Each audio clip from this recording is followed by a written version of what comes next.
Another piece of St. Louis history abandoned and now burned. The South City Church once served as a center for the community. Well, this evening, city leaders say it is the latest example of a citywide issue. A fire this weekend damaging the Quinn Chapel. It's an historic African-American church. It was built back in the 1800s. It's on the National Register of Historic Sites, but it's abandoned and an eyesore. And many are asking what's to be done to preserve this and other pieces of our history. So here at 5, our Nathan Vickers is live on the city's south side at that Carondolet church near I-55 and Holly Hills. And Nathan's looking at what needs to be done following the fire. Nathan?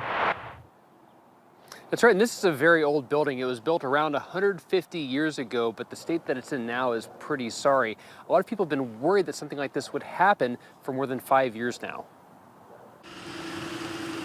The church at the corner is now in shambles. Just a kind of a disappointment to see such a wonderful historical site, get burned down like that. Lizzie Harrison runs a food pantry from the parking lot across the street. She had always hoped to see the church open its doors again someday. I do understand and believe how important it was to be a staple in this community.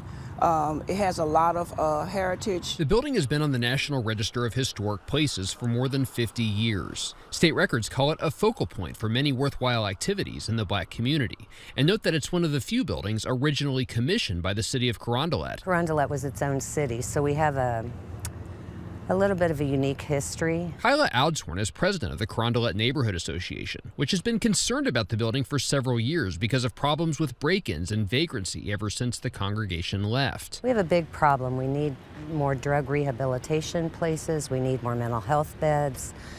I just think this allowing people to do this is kind of criminal. City officials had been taking action too. Over the last few years, the goal has been to keep it secure and make sure that nothing happens to it. So just devastated to hear about the fire over the weekend. But Alderwoman Ann Schweitzer says the city has had trouble reaching anyone connected to the congregation. The church that owns it was administratively dissolved in 2019. So now it's figuring out how to get them to start paying the taxes on it, so eventually it can go to a tax sale if they're not going to pay the taxes on it.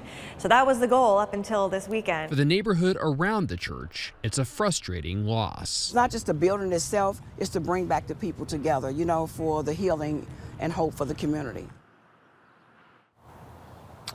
And the building is in such bad shape that it will likely have to be demolished. But city officials say it's sort of complicated right now who's responsible for that because it's technically still owned by that congregation. And yet again, that congregation has been dissolved for more than 5 years. Reporting live, Nathan Vickers, First Alert 4. All right.